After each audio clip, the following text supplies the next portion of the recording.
now that in the early years of the 20th century, this world was being watched by intelligences greater than man's, and yet as mortal as his own.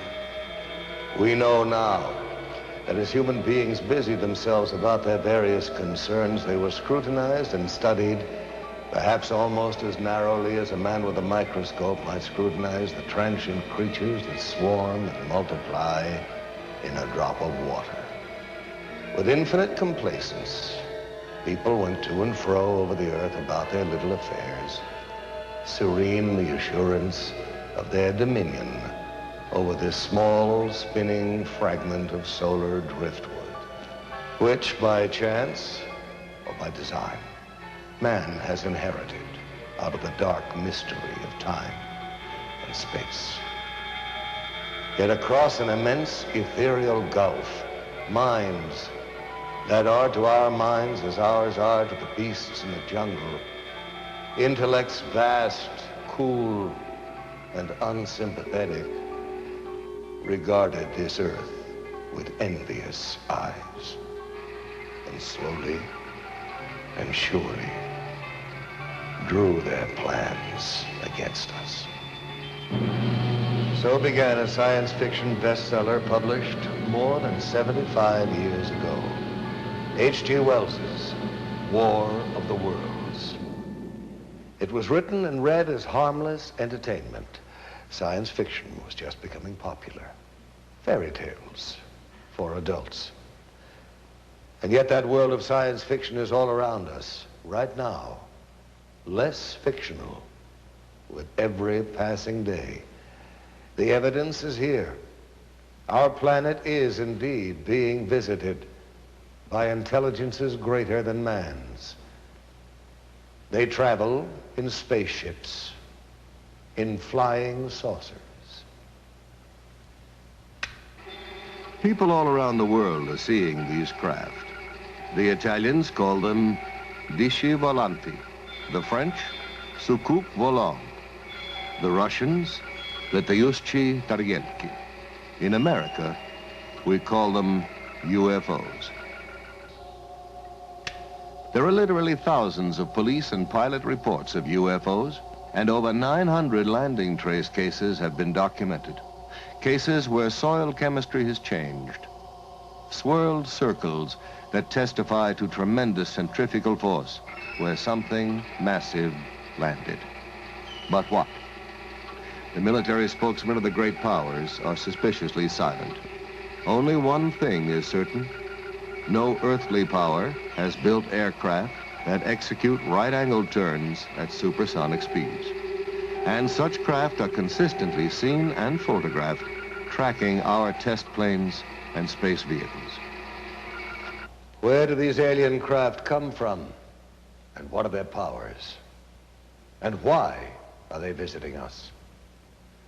Are they perhaps reminding us that we are part of a vast cosmic connection, that we have links, even kinship, with worlds beyond Earth?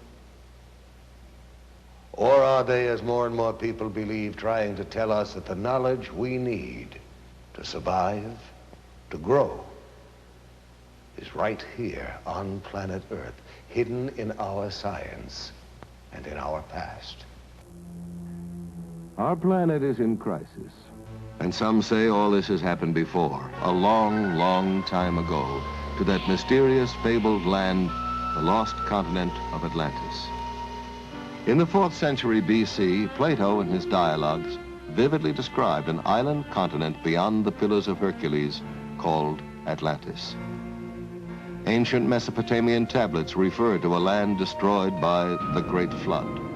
The Book of Genesis, the Koran, Mayan legends, the Epic of Gilgamesh, all speak of this once flourishing civilization, whose science, it is said, surpassed ours at the moment of its destruction. What became of Atlantis? According to the records of Egyptian priests, in one cataclysmic day and night, the entire continent sank into the depths of the ocean. Russian physicist Immanuel Velikovsky has suggested that Atlantis became the lost continent after a shift in the Earth's axis.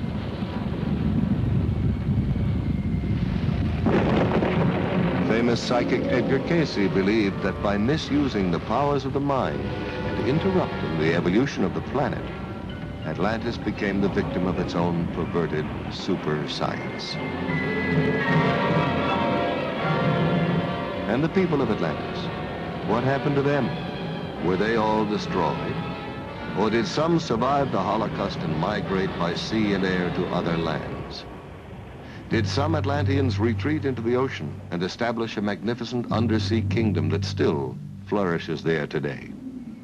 Or did they, with their advanced technology, escape into outer space? And have they perhaps, since man first left records on cave walls, been returning in their spaceships to observe us as we build the new Atlantis? What evidence is there that man himself was not the sole architect of the Earth's great ancient structures? Did we indeed get a little help from our friends from space? The Great Pyramid of Giza is the height of a 40-story skyscraper. It's built with 2.25 million stone blocks, some weighing 24,000 pounds apiece. Blocks supposedly hauled hundreds of miles by slaves and beasts of burden. And what of the knowledge necessary for the construction of such a monument? We know now that the Great Pyramid was built facing true north in the exact center of the land map of the world. Not the known world of 2575 BC, but the entire world as we know it today. The only way its architects could have derived such calculations would have been to survey the Earth from high in the air, make a global map, project it flat, then draw meridians through the precise center of the map's land surface. Either that or the information was provided for them by someone else, someone capable of aerial reconnaissance. Some of the pyramids in Spanish America, land of the ancient Mayan, Aztec, and Toltec civilizations, predate even those of Egypt. Tiwanaku, the oldest city in South America, is said to have been constructed by a race of giants whose homeland was destroyed by a great flood.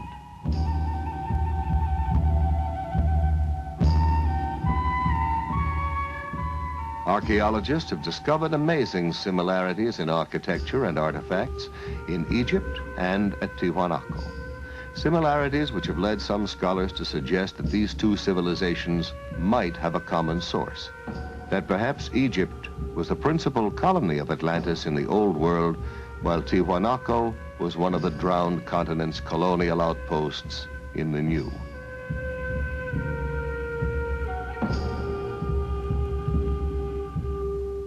The sacred books and folklore of widely separated lands all tell of days when gods visited this planet wrapped in clouds or conveyed by fiery chariots. Are the gigantic statues on Easter Island faithful representations of ancient astronauts or Atlantean giants? And what of Stonehenge, Neolithic computer of the Druids?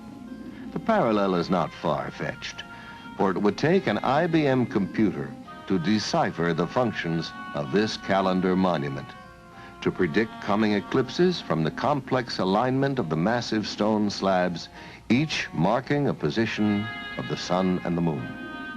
And more astonishing, the inner measurements of Stonehenge in England and the dimensions of the Great Pyramid in Egypt both indicate the precise number of days in a solar year, which seems to suggest that the architects of these distant structures had access to the same information, perhaps even worked from a master set of blueprints. The question is, why?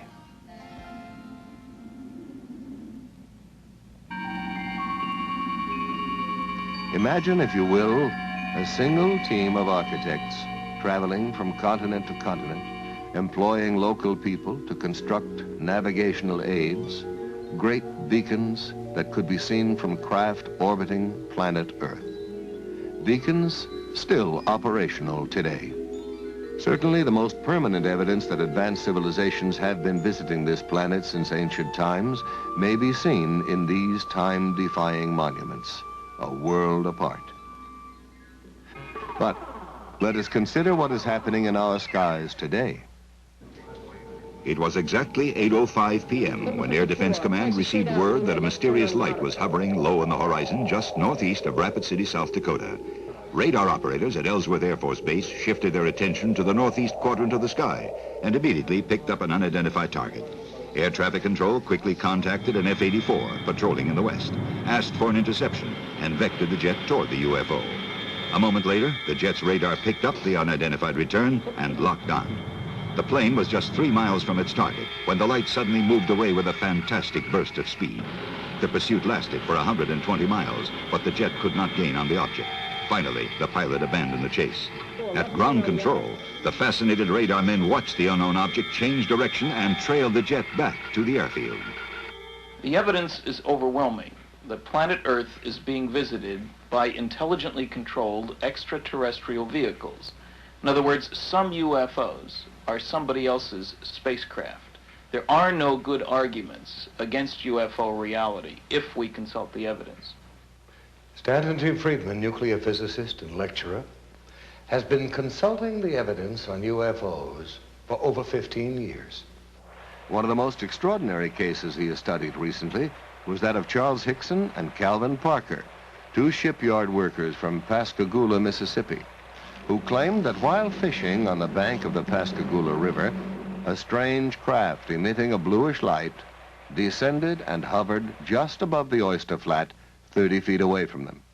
Hickson later described how 3 silvery creatures floated out of the craft, grabbed him, and floated him aboard.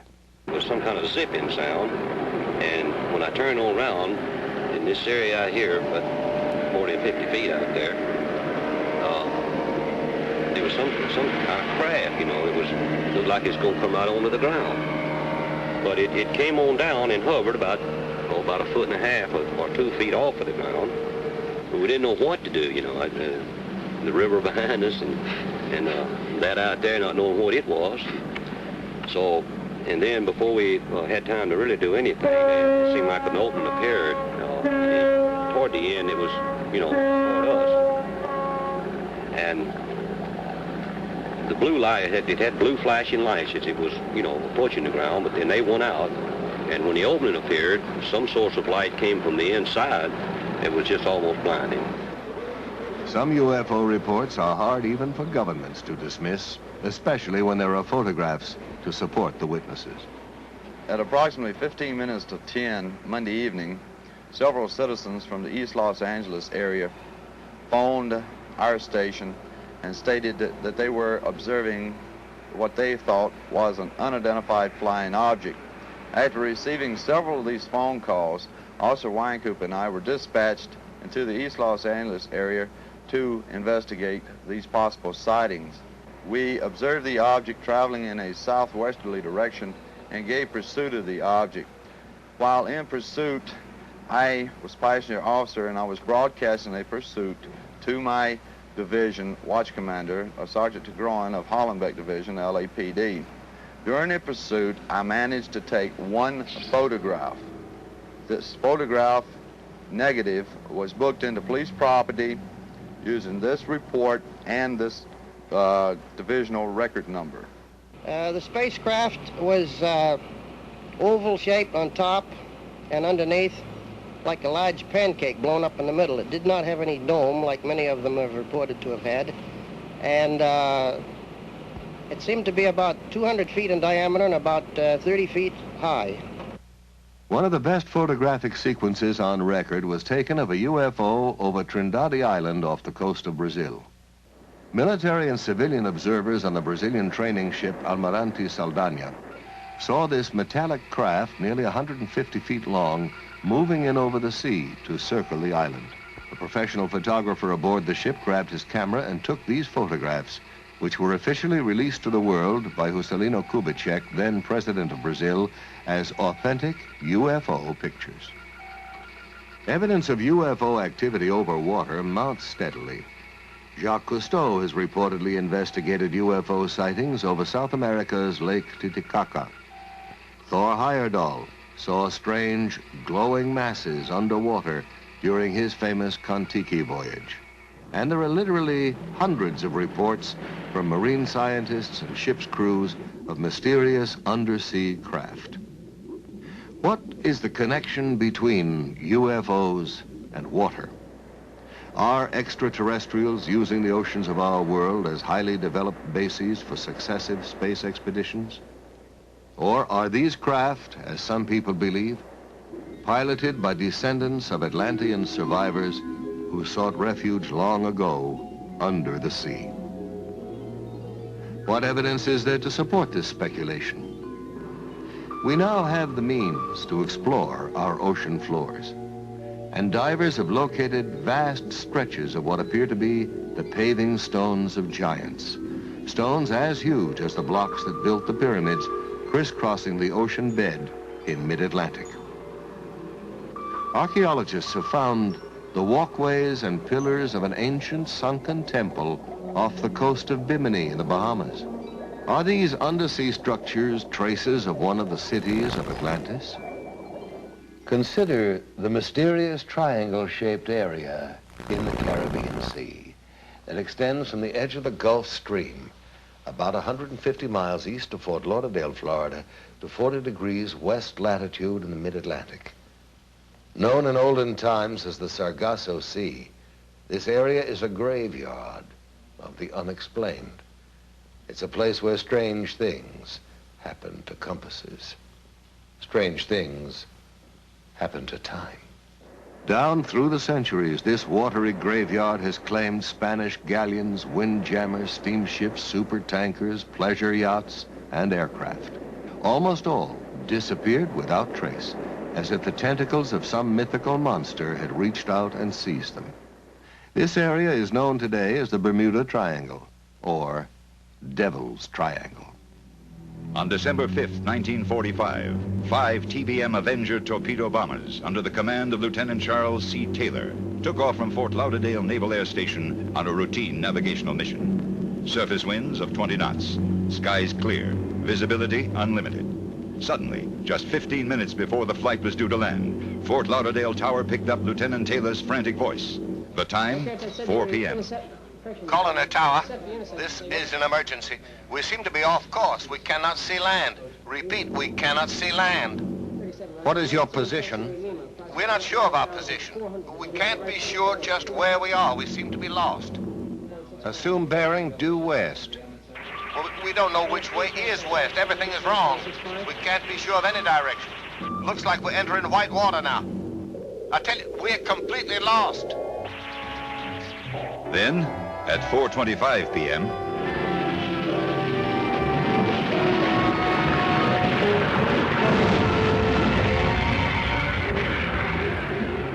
we're completely lost. And then, silence forever.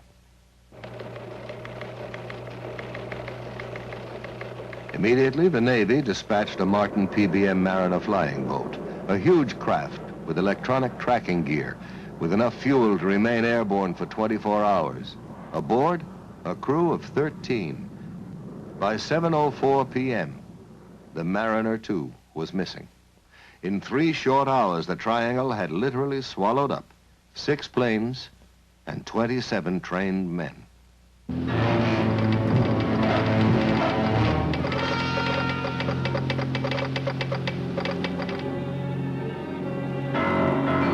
By dawn the following day, the greatest air-sea rescue search ever launched was underway. 242 aircraft and 18 ships scoured the area known as the Devil's Triangle, but not a trace was found. Not an oil slick, not a piece of wreckage, not a life raft. Nothing.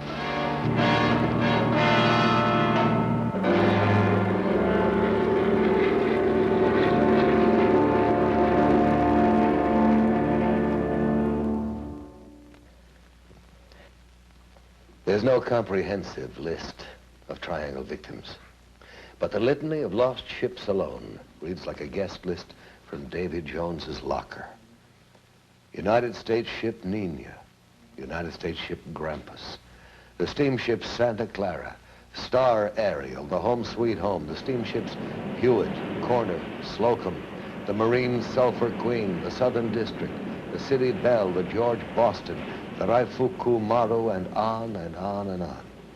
Ship names that descend from mythology, the steamship Rubicon, the Nereus, the Proteus, the Cyclops, the Constellation, the steamship Witchcraft.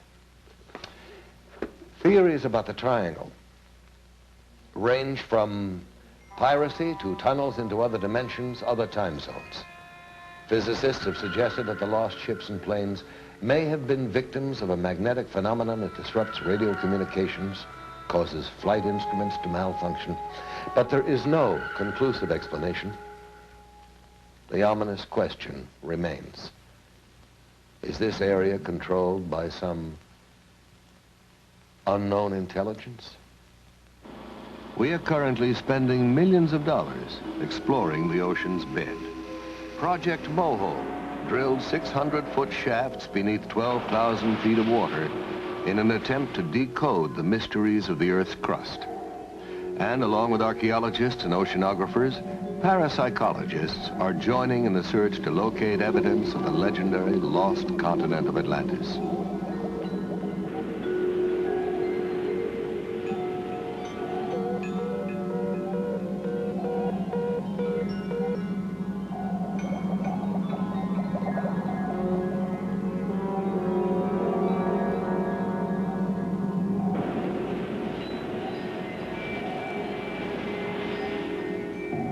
Myths from every country tell of gods and mermaids rising up out of the ocean. What if mythology is really condensed history, and the tales of these enchanted sea creatures are in fact eyewitness reports?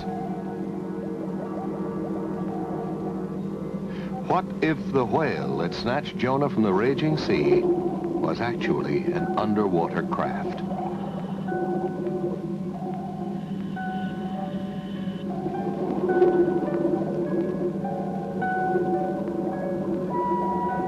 Undersea colonization may be a reality within our lifetime.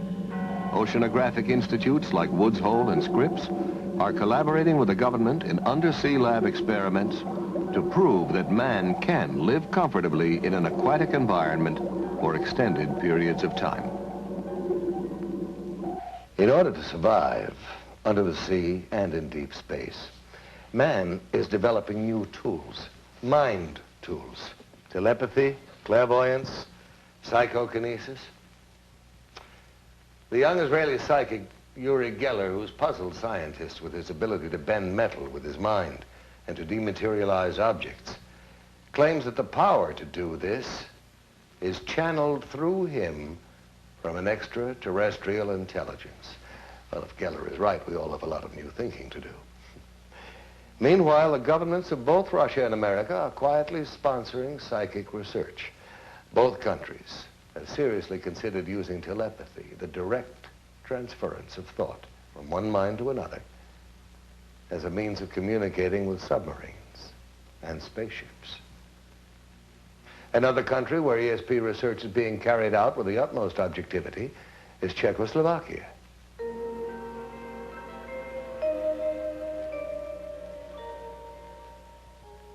Here in a Czech laboratory, we are watching an experiment in telepathy. The subject is being placed in a deep hypnotic trance in order to free the unconscious to receive the message which will be relayed to him.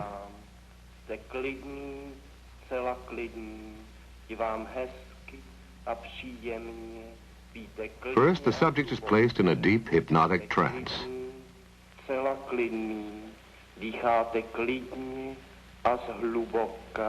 Hlubokým spánkem, spíte nejhlubším spánkem.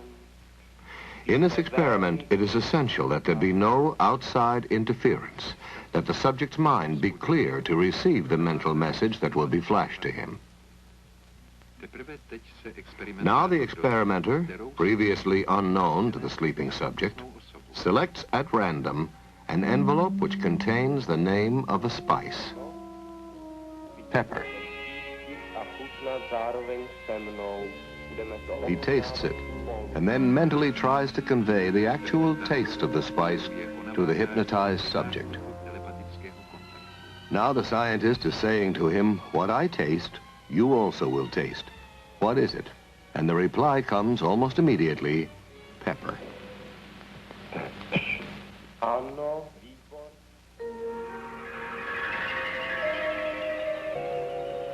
Psychokinesis, the ability to move physical objects with the force of the mind, is also a subject of intense interest to science and to the military.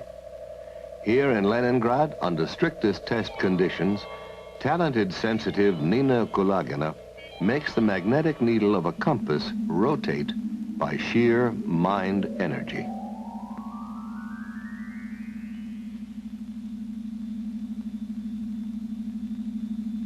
Russian scientists have found that while demonstrating this ability, the magnetic field surrounding Madame Kulagina's body is only 10 times less powerful than that of the Earth itself.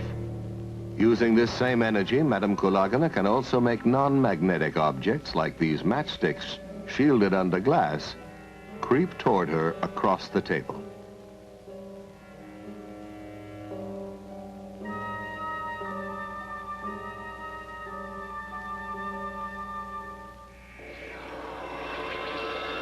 In the Philippines, psychic surgeons are reportedly performing major operations on patients without using any surgical instruments and with no form of anesthesia or bleeding control. Yet the surgery appears to be painless and paranormal healing takes place almost immediately. The most publicized of the surgeons, Tony Agpoa, is removing a pituitary tumor from the forehead of a California businessman, Donald Westerbeck, who flew to the Philippines after doctors had warned him of the risks involved in traditional surgery. Here, in Westerbeck's own voice, is his description of the result of his operation. When I came to the Philippines, I was very dubious about this entire process, but I felt that it would be a shame to have the operation first and find there was any truth to the Philippine phenomenon. Whatever comes out may or may not be the right kind of tissue. It may well be symbolic, but it is now 2 years since that operation, and the symptoms, which were progressing quite rapidly, have pretty much disappeared. I know that whatever happened in the Philippines had a certain effect on the progress of what was happening within my head.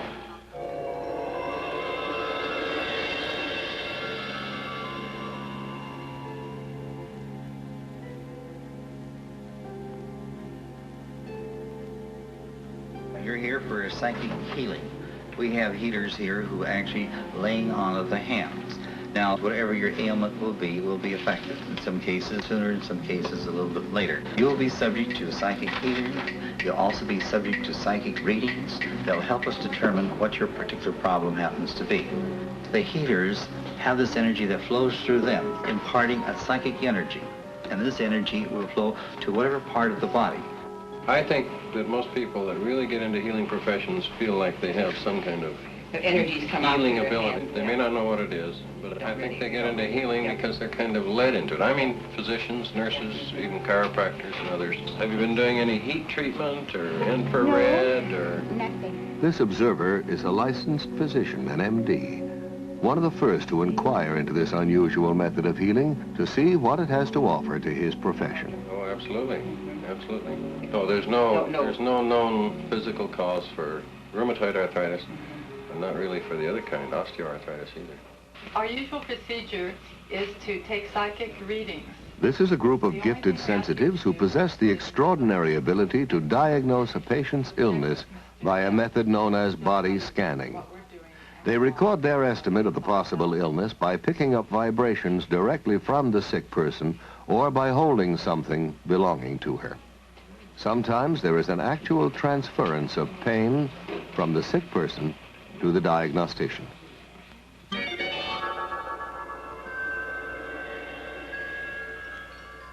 The idea of an energy field or an aura surrounding the human body goes back many centuries.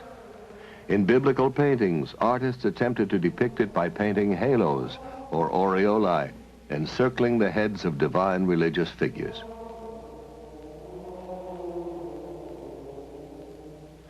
Rather more recently, this NASA picture shows Apollo 12 astronaut Pete Conrad on the moon with a bluish glow around him.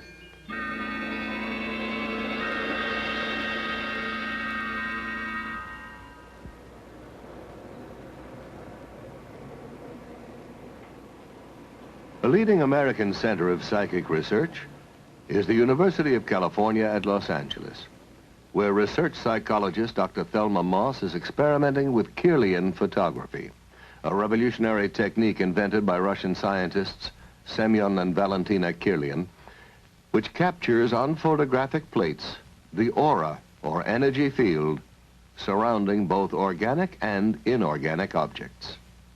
Dr. Moss, could you tell us about your research here at UCLA?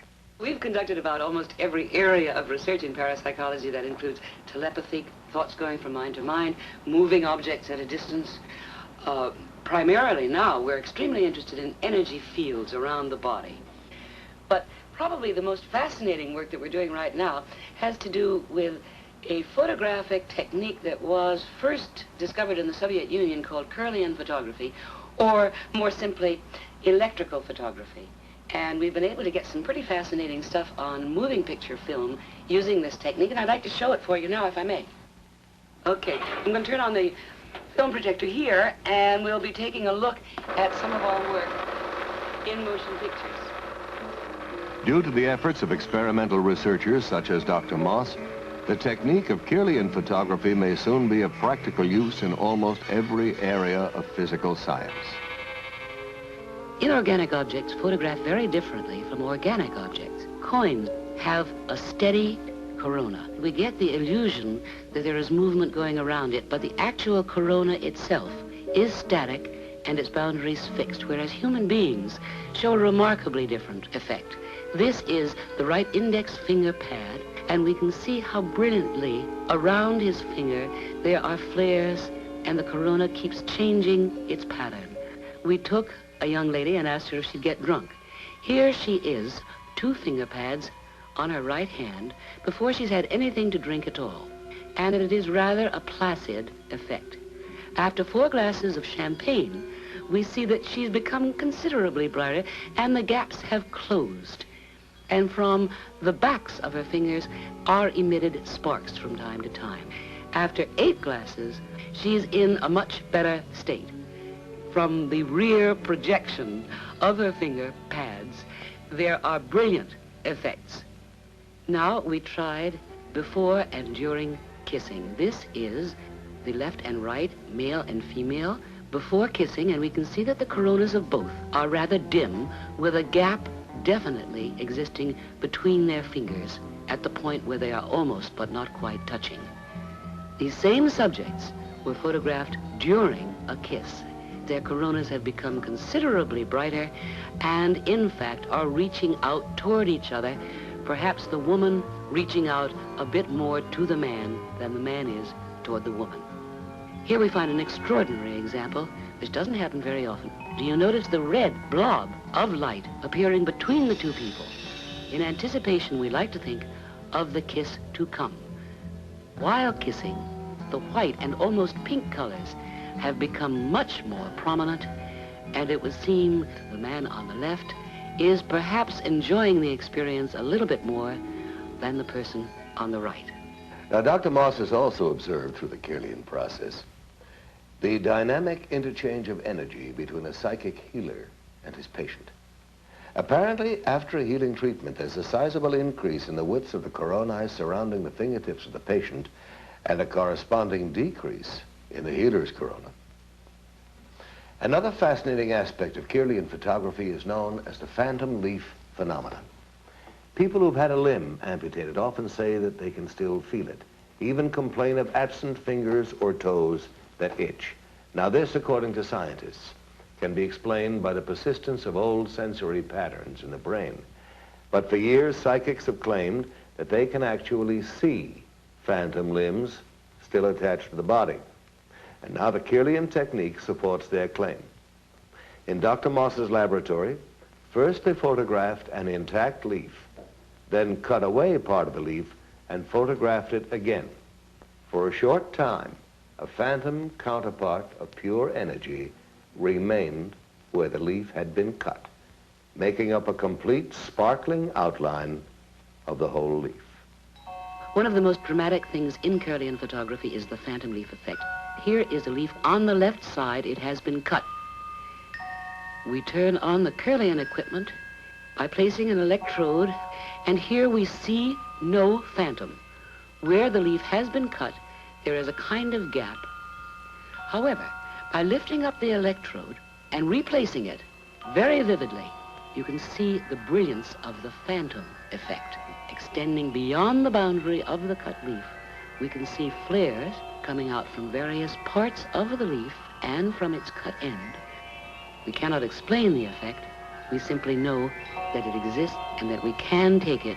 About 30% of the time, we obtain this phantom effect.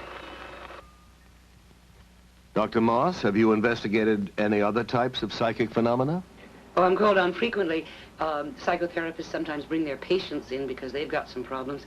One of the strangest areas of all is when we are called, I would say we get 100 calls a year, to find out about haunted houses. People think their houses are haunted. And we did one extraordinary investigation with interesting results of a haunted house here in Los Angeles for the American Society for Psychical Research. Not far from UCLA is still another haunted house, inhabited by Mr. and Mrs. Robert Rice, their 5 children, and a ghost. Mr. Rice, when were you first aware that your house was haunted? It was the holiday season of Christmas in 1969. Did you see or hear something? Well, it was more of a feeling than either sound or sight. It was one of these things that there was an extremely strong presence in the house, and I got up, I'd say it was 1 or 2 o'clock in the morning, and began to look around the house. I searched all the rooms expecting to find a burglar, but there was no one in the house, but a very, very strong presence. Soon after this, Mr. and Mrs. Rice called in a psychic to find out if their house was indeed haunted. They were told that the ghost was that of a young architect who had become very disturbed and hanged himself upstairs in the attic bedroom.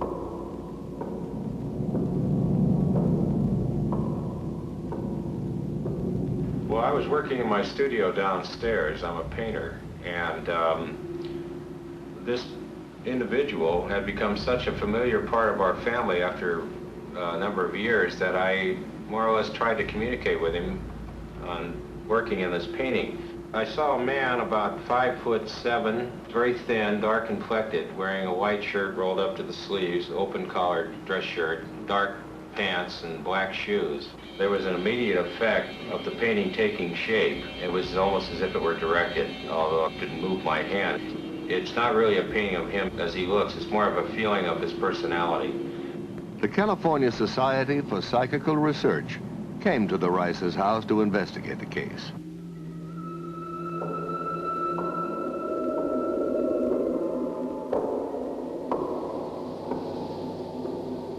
And they went through the house and the different parts of the house. Wherever they were, that they felt something, they would record that. They felt very strong feelings of him upstairs where he was supposed to have hung himself. There were unusual noises up and down the stairs, and it sounded like someone walking up and down the stairs.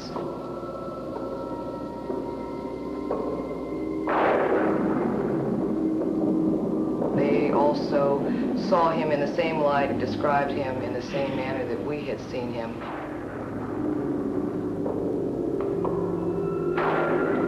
Much of their conclusions concurred with what we had told them ourselves. In view of the 5 children, there are absolutely no problems whatsoever. They're very aware of what's happened. It really doesn't bother them. They're used to the idea. We've never been afraid of him, and it's never bothered us living here, and we've been here for 5 years.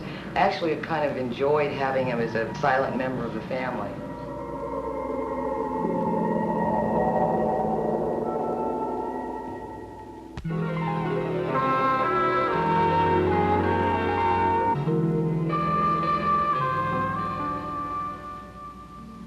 I am Lucretia Black, and I am a witch.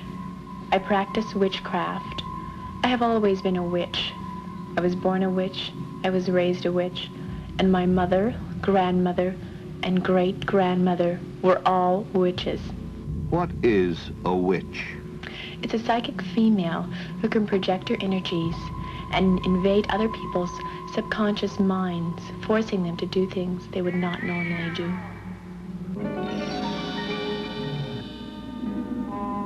This is Witches' Mill in England, where in the Middle Ages, witches practiced their ancient art. There are witches who worship nature spirits and use plants and herbs to make potions for the sick. Witches who cast spells to dry up a neighbor's cow or blight his crop. Witches who wore charms and amulets to dispel the dark forces. In England, in medieval times, the church burned and hanged witches, blaming them when someone became sick or died. In France, Joan of Arc was burned at the stake because the church was afraid of her amazing psychic powers. Down through the ages, people with psychic ability have been falsely accused of being witches. And as recently as 1970, in San Jose, California, an ordinary Midwestern housewife was charged with practicing witchcraft.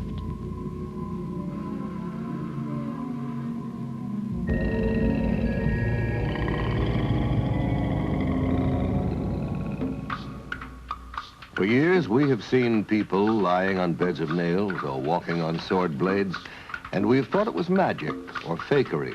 Now we're beginning to understand there is a thin line between magic and what we call mind over matter. And science has begun to study the people who perform these feats. Here in Hawaii, members of an ancient tribe walked barefoot through fiery coals without suffering pain or injury to their skin.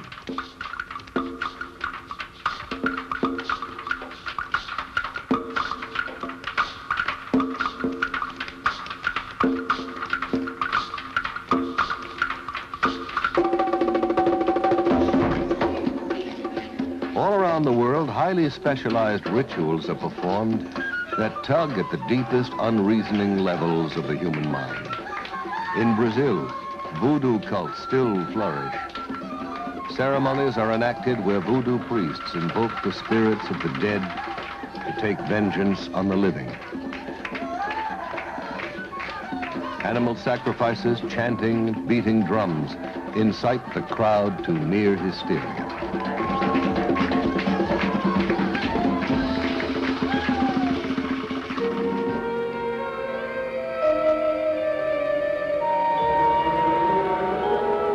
Questionable occult ceremonies are not limited to the more primitive areas of the world. In San Francisco, as in other American cities, Satan is alive and well. And to prove it, here, with the full cooperation of the men and women involved, is an actual celebration of the Black Mass. In nomine Dei nostri, Satanas Luciferi excelsi. In the name of Satan, the ruler of earth, King of the world, open wide the gates of hell and come forth to greet me as your brother and friend. Grant me the indulgences of which I speak, for I live as the beasts of the field, rejoicing in the fleshly life. I favor the just and I curse the rotten. By all the gods of the pit I command that these things of which I speak shall come to pass. Blessed are the strong, for they shall possess the earth. Cursed are the weak, for they shall inherit the yoke. Blessed are the bold, for they shall be masters of the world. Cursed are the righteously humble, for they shall be trodden under cloven hoofs. Hail, Satan! Hail, Satan! Hail, Satan!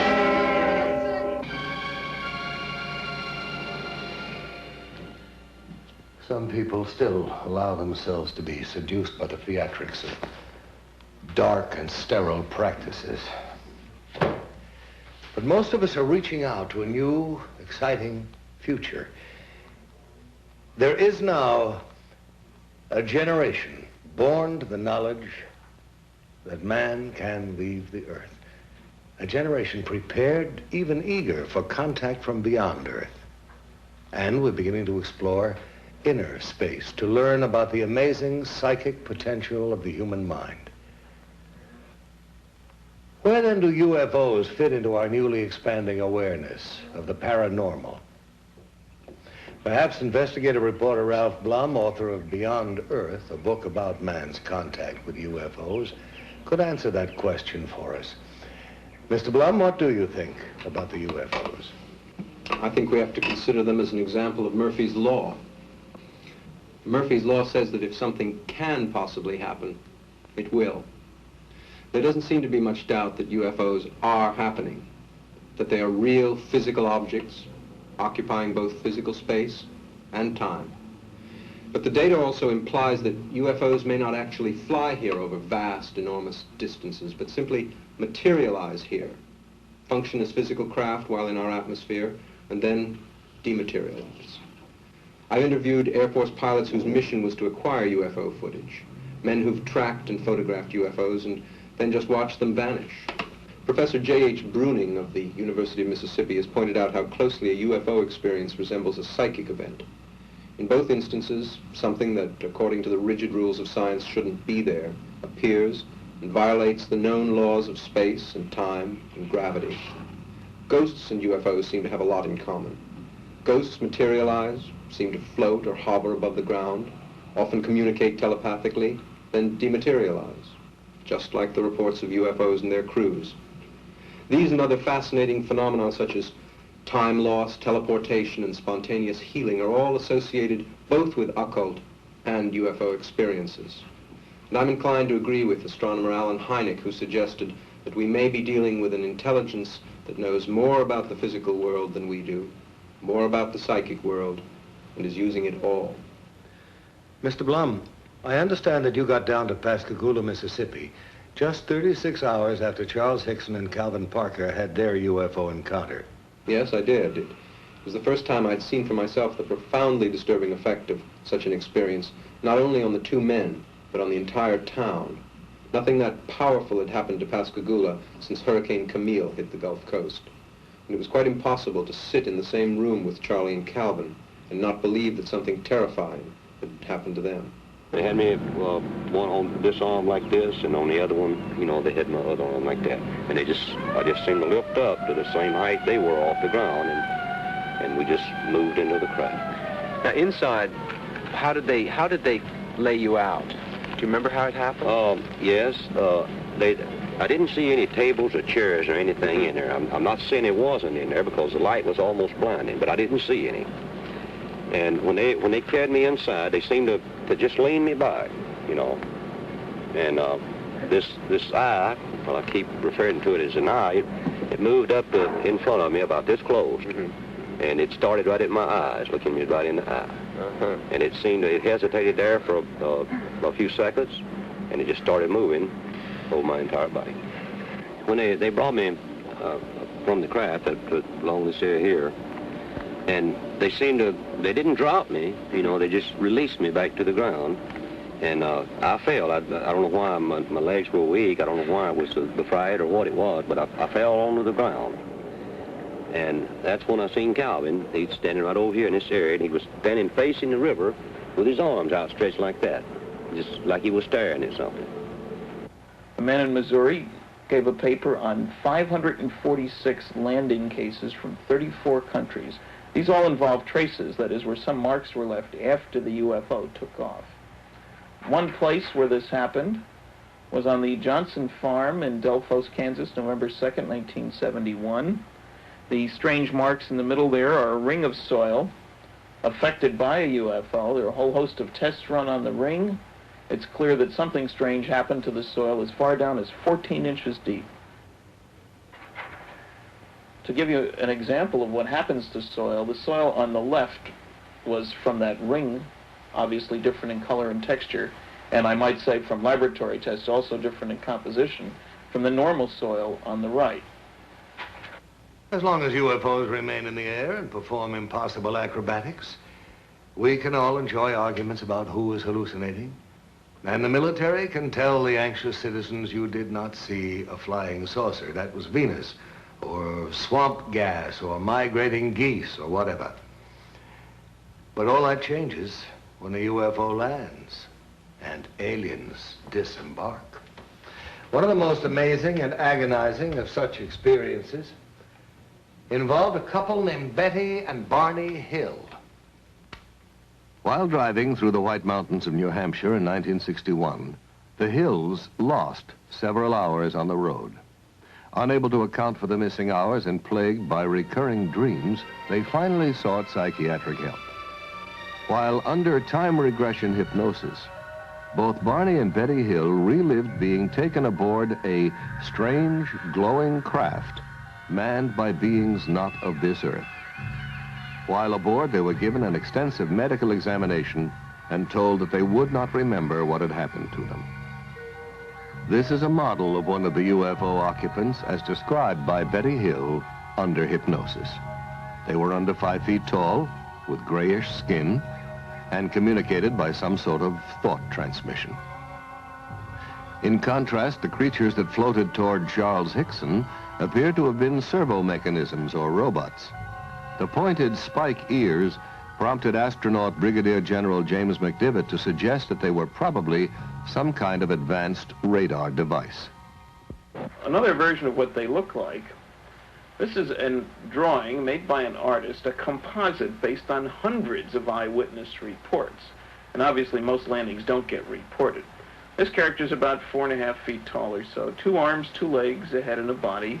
Slightly different facial features, obviously not like any of our friends down here on Earth.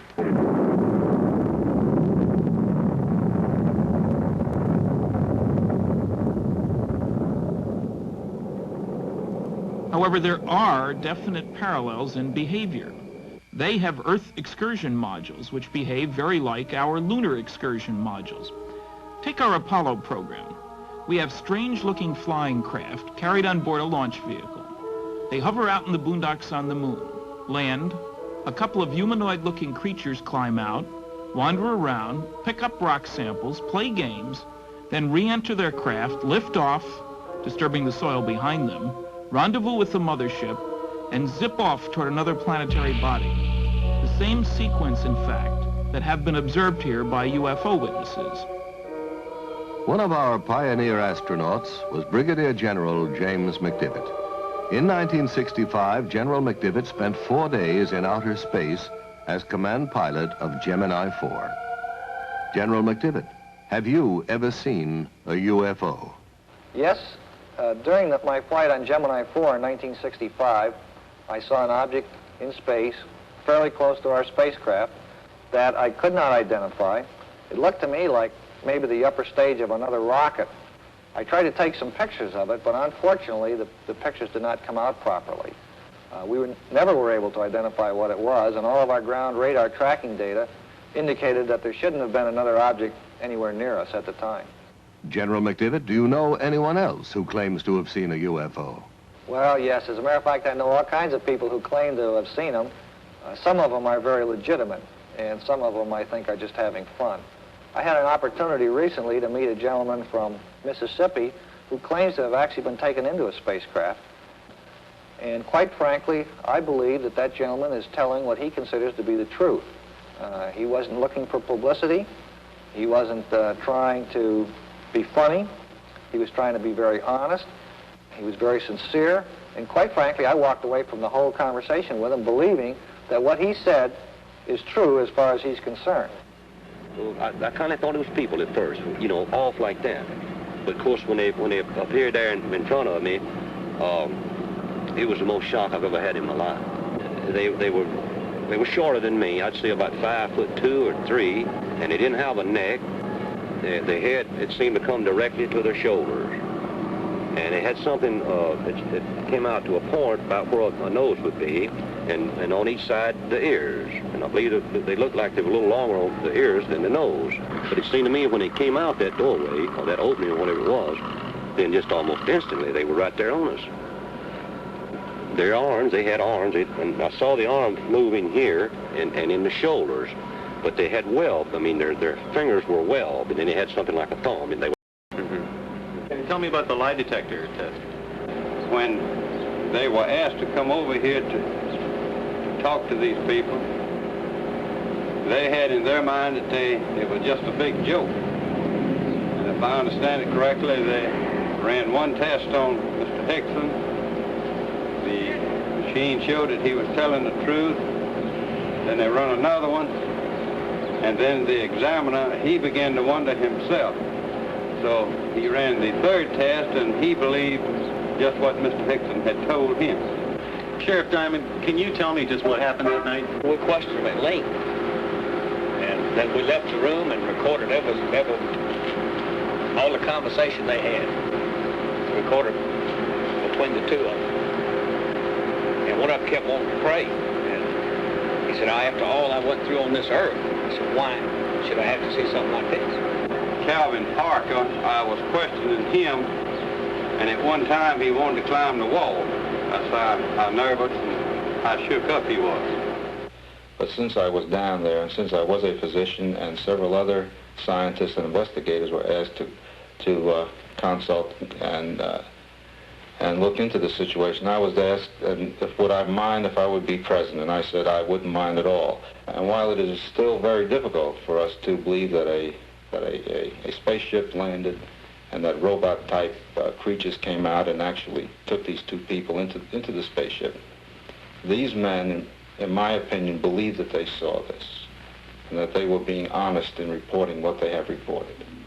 Charles Hickson's story is not unique.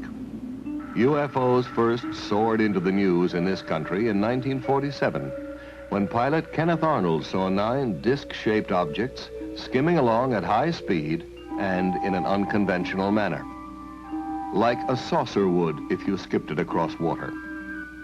A newspaperman who interviewed Arnold coined the term flying saucer, and over a quarter-century of sky watching began. For 28 years, these metallic disc-shaped craft, tens of meters in diameter, have been seen around the world, from Paris to Papua to Pascagoula. Although science has failed to supply a generally accepted explanation of UFOs, the subject has been investigated by the United States Congress. In 1968, Congressman J. Edward Roush of Indiana chaired the House Committee on Sciences and Astronautics Symposium on UFOs. Congressman, do you believe UFOs are somebody else's spacecraft? Well, I hesitate in answering the question only because of this. I don't know, but my imagination tells me that perhaps, just perhaps, there is something that would permit a man to travel faster than light. Perhaps there is something that would permit an intelligent form of life from another planet revolving around another star to make that long trip. And that way they left out hundreds of reports by... For more than 20 years, Major Donald E. Keyhoe, U.S. Marine Corps retired, has been reporting on the world of flying saucers.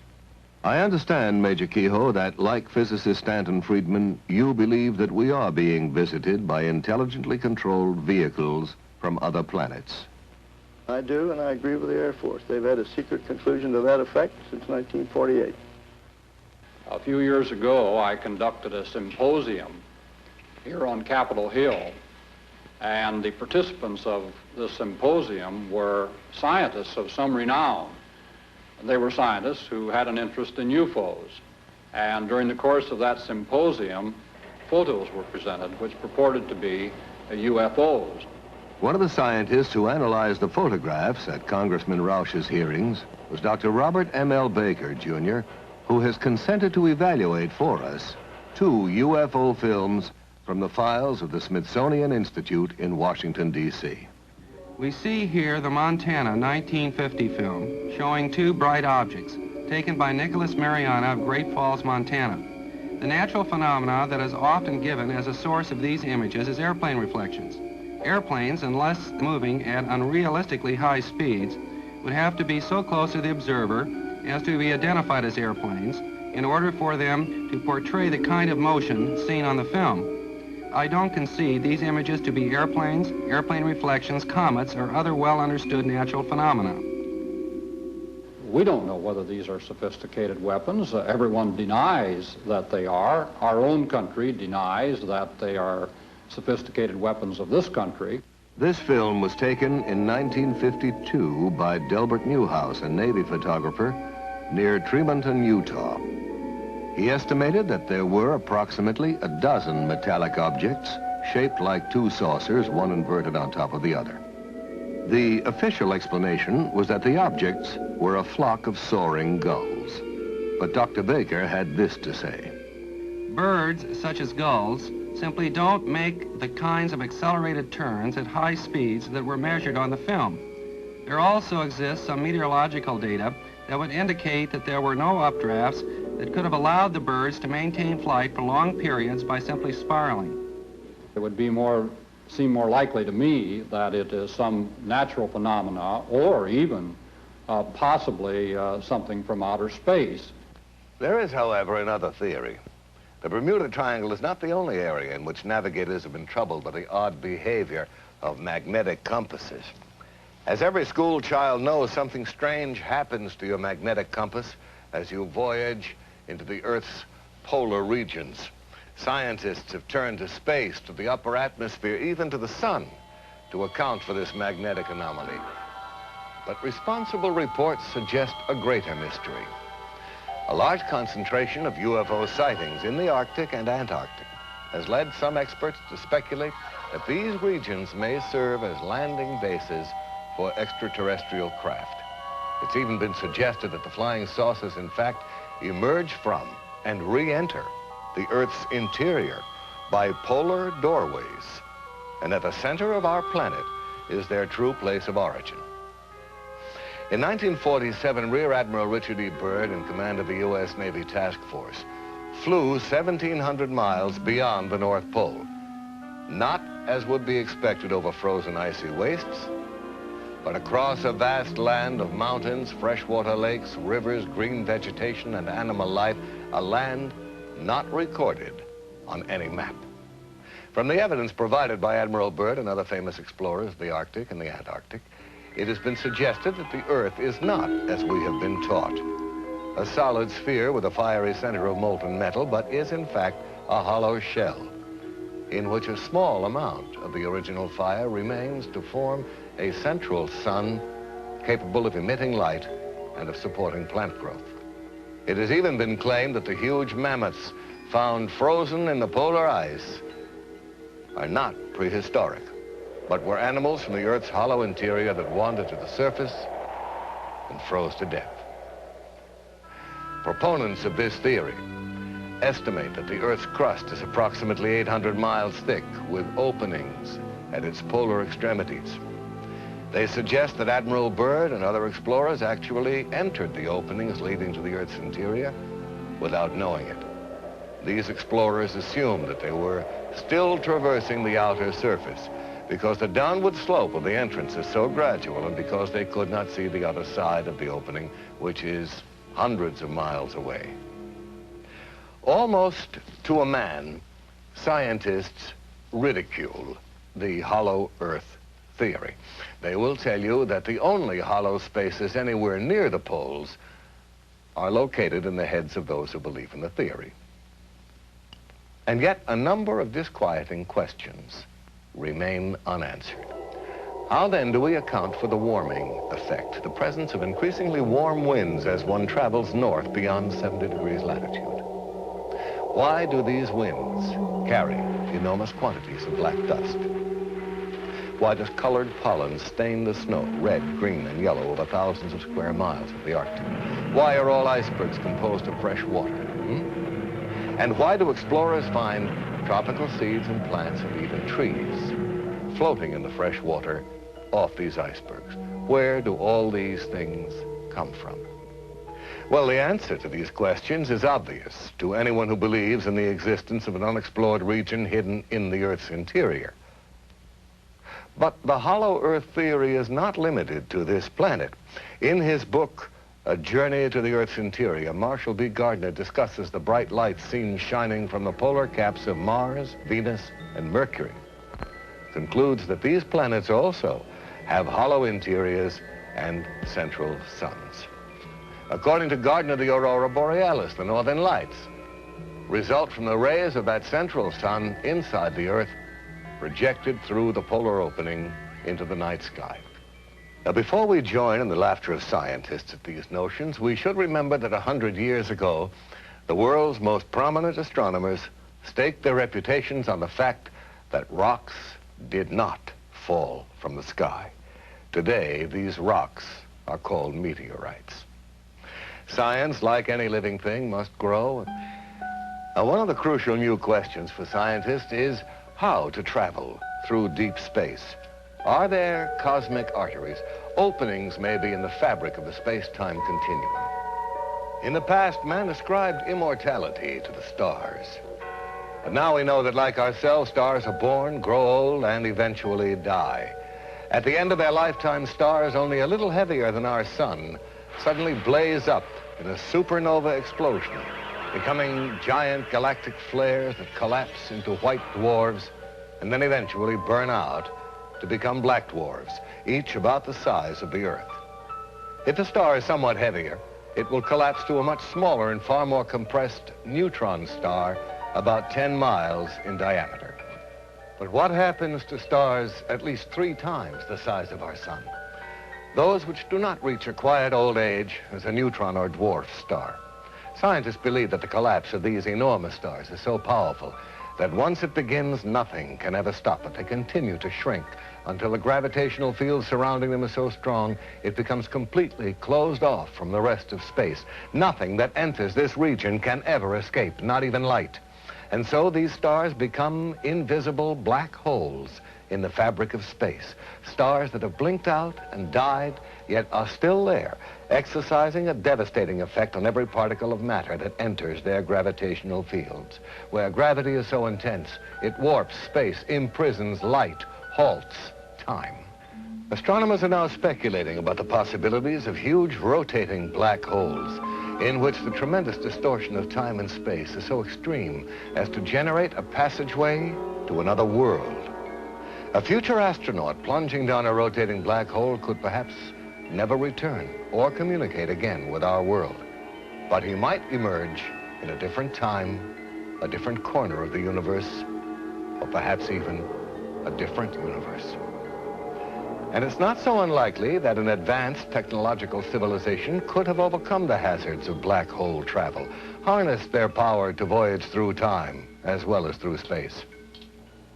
In his stunning book, The Cosmic Connection, astronomer Carl Sagan imagines for us a federation of societies in the galaxy that have established a black hole rapid transit system in which a vehicle is rapidly routed through an interlaced network of black holes to that black hole nearest to its destination.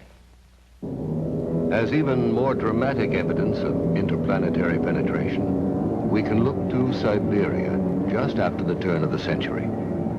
An unidentified space object hurtled toward Earth at over 30,000 miles an hour. Trailing streams of fire, it broke into our atmosphere, and then came the explosion.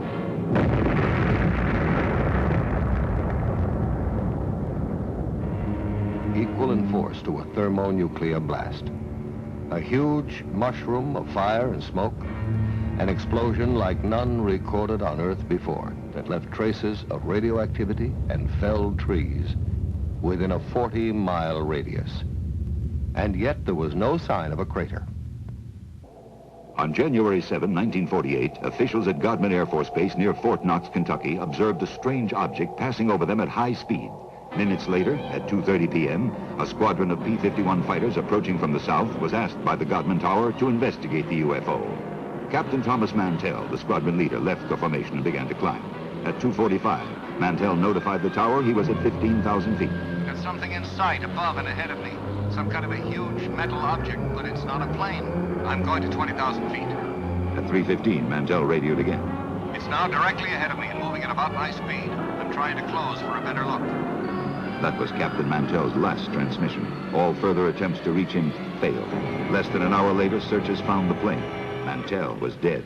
His shattered watch had stopped at 3:18. Does our military have in its possession the twisted metal remains of crashed UFOs, the charred bodies of space crewmen? I don't know. There are no easy answers. But one thing is clear. With the formidable resources at its disposal, the American military has to have the best collection of UFO data in the world. And I really think it's time they shared that data with the people. I must say I have some sympathy for the military, especially the Air Force, whose province is, after all, the wild blue yonder. What do you do when something unknown is penetrating your airspace and you can't cope with it? The bureaucratic solution seems to be, when in doubt, classify. But I also have real sympathy with the people who are the victims of this policy, people whose lives will never be the same because they had the courage to report what they saw. I admit some people have been seeing some pretty strange things lately. One of the strangest and most bizarre is the appearance of huge hairy creatures that walk upright on two legs and are frequently sighted in areas where UFO activity has been reported. Somewhere in these dense forests lurks something for whose origin and existence science can offer no earthly explanation.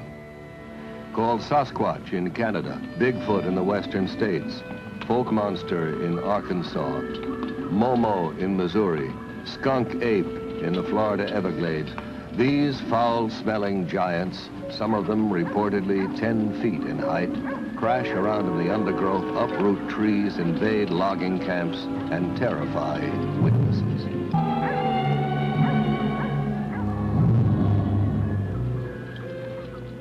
What are these creatures? Where do they come from? How did they get here? Recently, an astonishing number of Bigfoot reports have coincided with UFO sightings and landings. Are the UFOs dropping these creatures here to see if they can live on our Earth? And why has no one found any bones or the remains of one of them? Do these giants, as psychic Peter Herkus claims, decompose into powder when they die? Or are they perhaps picked up again by the UFOs to be examined in alien laboratories?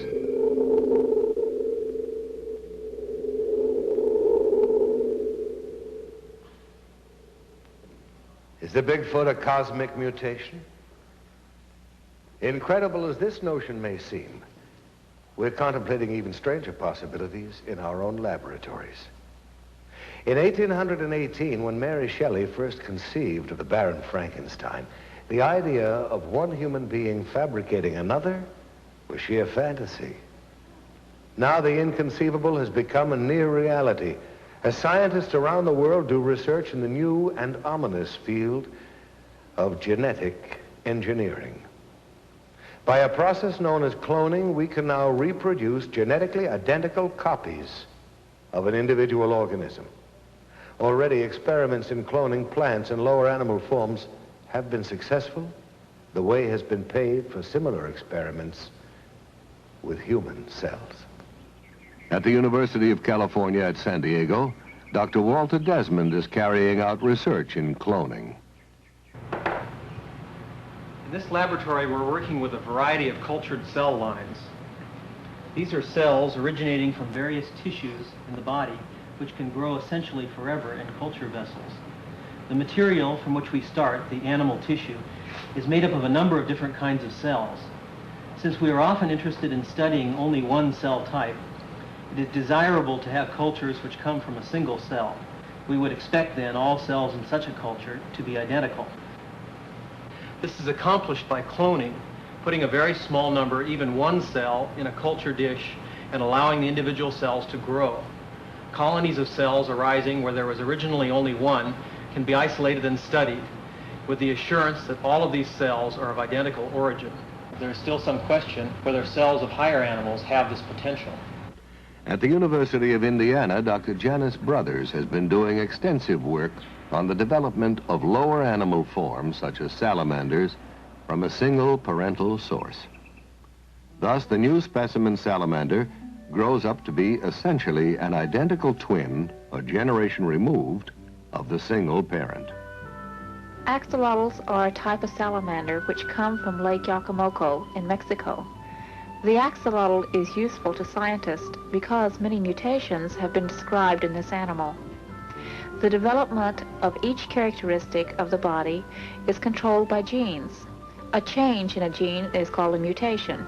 Some of the mutations that have been found in the axolotl affect the development of the eye, heart, legs, skeletal system, and the pigment.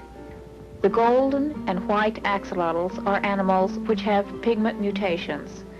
The 4 large dark axolotls swimming in the aquarium are a clone of nuclear transplants made by transplanting a nucleus from the cell of a normal embryo into an egg which has abnormal cytoplasm.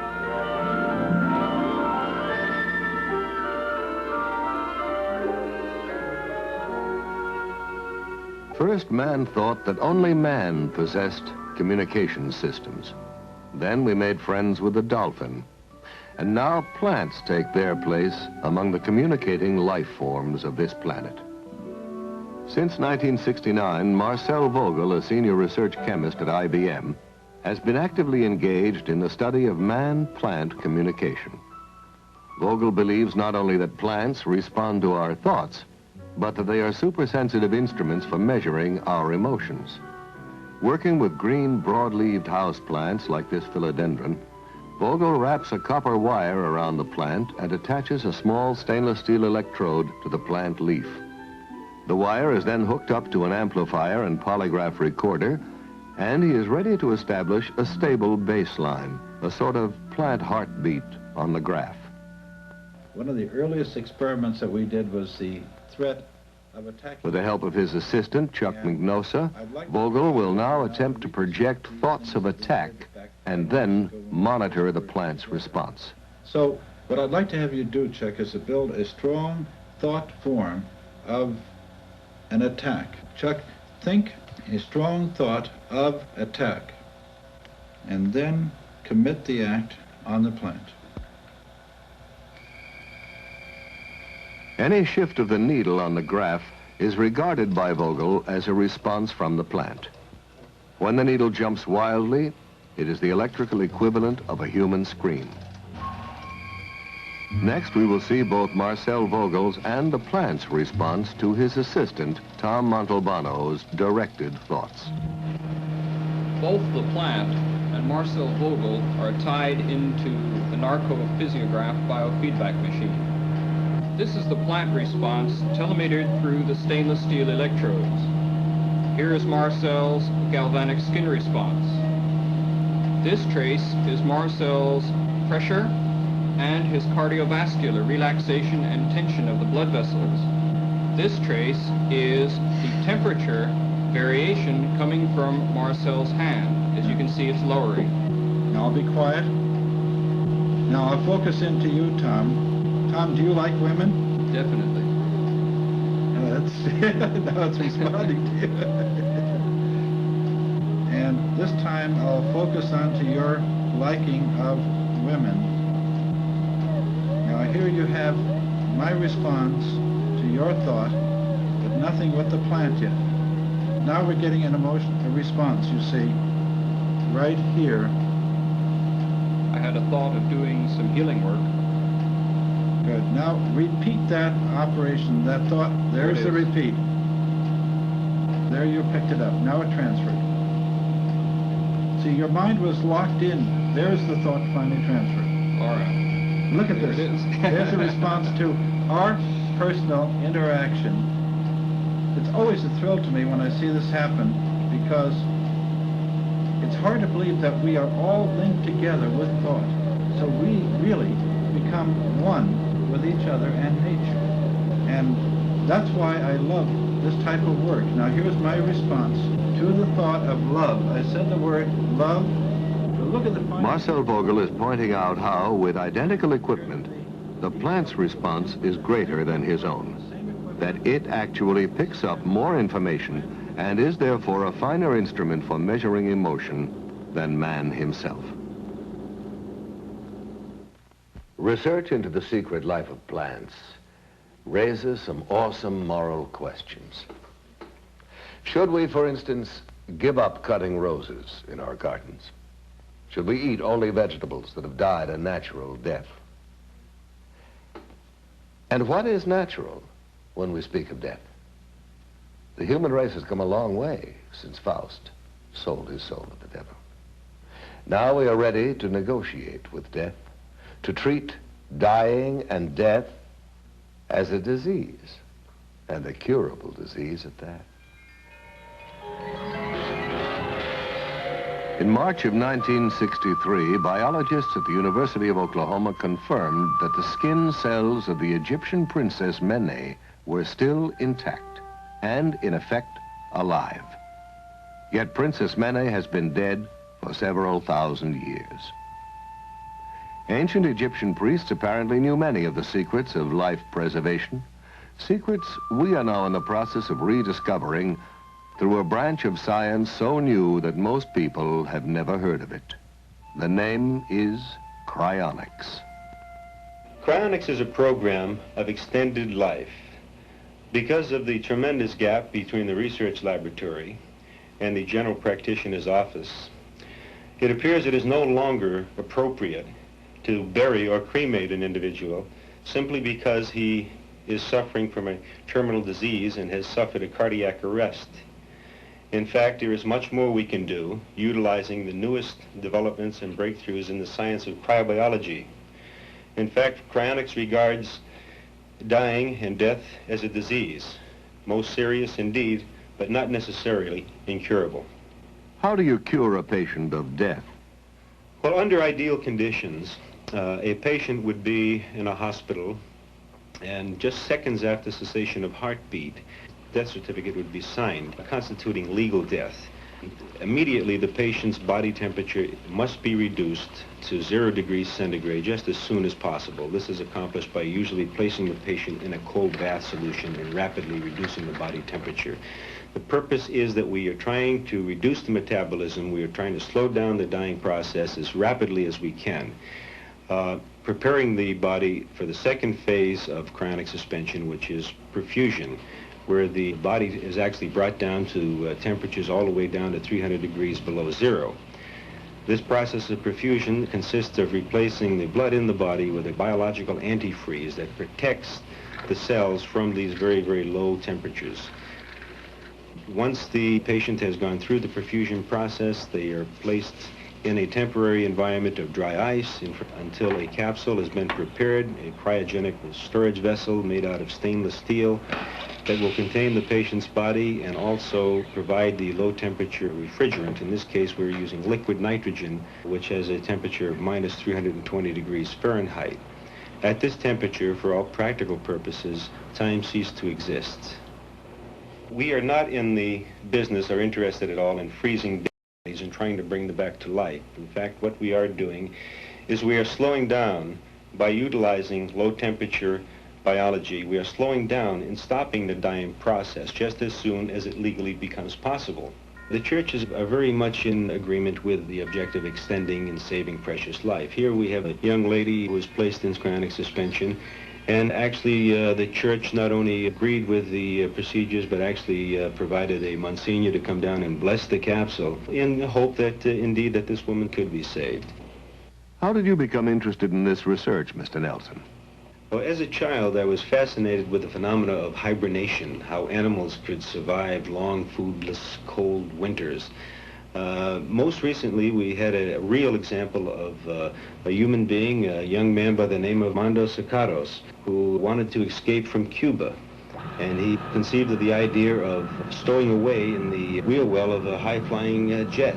He didn't realize that the ordeal that he was about to encounter was the situation where the altitude at 39,000 feet does not have enough oxygen to sustain life, or that the outside temperature was minus 40 degrees, and that the wheel well is not a pressurized compartment. Any one of these factors could have and should have taken his life. 8 hours later, when the plane landed in Madrid, Spain, young Armando fell out onto the pavement, frozen, no heartbeat, and to the astonishment of everyone, about an hour later, they detected a faint heartbeat, and several days later, he was nearly recovered, and 56 days later, he left the hospital well. Scientists from around the world came and examined the young man, marveled at what he did could not be done by their present understanding, and the ultimate conclusion was that Armando Sicaros was indeed the first artificially induced case of human hibernation. In the past several years, NASA has been allocated millions of dollars for hibernation research as a possible aid to space travel. Now, personally, I think it would be a very brave man who would agree first to be frozen alive and then sent out in a rocket to Mars. Is it possible, in fact, Mr. Nelson, for people to be cryonically suspended while they are still clinically alive? Not not legally in this country today, in my opinion.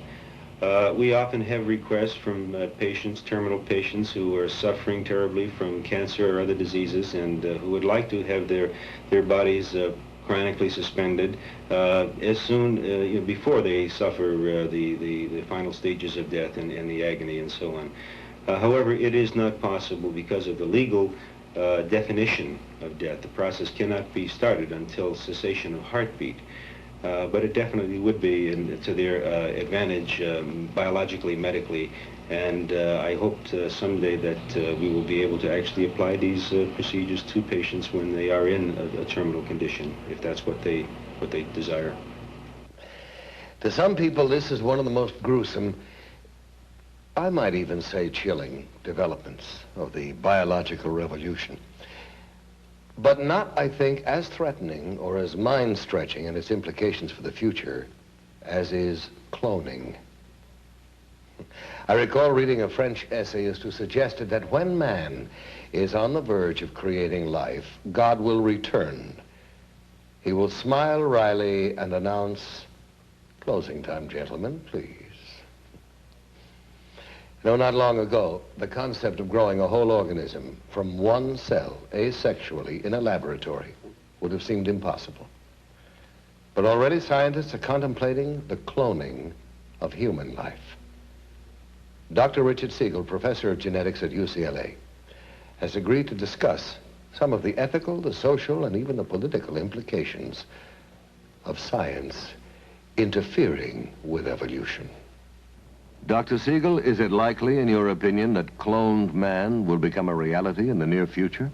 The very definite possibility exists that in the foreseeable future, it will be possible to clone the most complex mammal of all, man himself.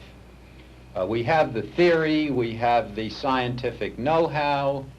However, some of the very specialized techniques that are required have not yet been achieved. But there's reason to believe that with a concerted effort, some of the barriers that now exist can be avoided. Were human cloning finally achieved, and I must emphasize that it has not yet been done, I think that it would raise some very remarkable ethical problems for all mankind. After all, here would be a group of people who would have no proper father, no proper mother, no family, who would recognize from the outset that they were Xerox copies, as it were, of people who exist or had recently existed. And to contend with this through their lifetimes would present a most difficult problem that would finally have to be dealt with. Whether it would be psychiatric, psychological, I don't know. I would not like to be a Xerox copy myself. Certainly cloning would raise, too, some very practical problems for man. For example, one can think immediately a dictator who could clone for himself a superior fighting force, people that would be virtually invincible as an armed force, people who could be programmed so that they would have no mental blocks against fighting. They would have no question but to go out and kill or do the bidding of the dictator. Now here's another possibility. Really very intriguing, but at the same time quite frightening. We can imagine that a very wealthy, very powerful individual might have a dozen or so clones of himself prepared. And these could be kept in storage, as it were, and could be used when called upon as a source of spare parts. For example, when this wealthy old man's heart began to give out, he could get a new heart, a transplant, from one of his cloned copies. And there would be no danger whatsoever of transplant rejection. The heart would be destined to take and would function normally. Similarly, in the case of some horrible accident, if a leg were removed or horribly damaged in the case of the wealthy man, a spare part again could be taken from a cloned copy, and this could be used to function. But here's the question. What do we do with the copy from whom the spare part has been removed? What indeed would we do with all those pieces and parts and almost persons? What would we call the debris? Has man become too arrogant? Do we already believe there is nothing that science and technology could not eventually solve? Are we indeed the new Atlantis? The challenge that confronts us is as enormous as it is exciting. We are ready to tap new resources: telepathy, psychokinesis, Bigfoot and black masses, UFOs and Atlantis, Kirlian photography, cloning, and cryonics. These subjects all have one thing indisputably in common. People want to know more about them, to learn to forge new tools for mankind's future on Earth and beyond. Where are these new concepts and talents coming from? Are they imprinted in us from the beginning? Or are we being programmed from without, in the sense that the Lord once programmed Moses for survival? Are some of us again in contact with angels? Technological angels, if you like, who are better at the game and wiser? I don't know. I think that they know more of what's going on down here on this earth than we think. And I don't know, they might have been, you might say, looking for somebody that could, you might say, hold up under the strain and convince people that there is another world and there's some kind of life on that world. They. Who are they? Well, we're living in a troubled time. So perhaps the most pleasing theory is that they are from planet Earth itself, from far in the future, when we have at last learned to travel backward in time. I like that. Because if that theory is correct, if they are our own descendants, if they are from the future, why then it means we made it. We survived.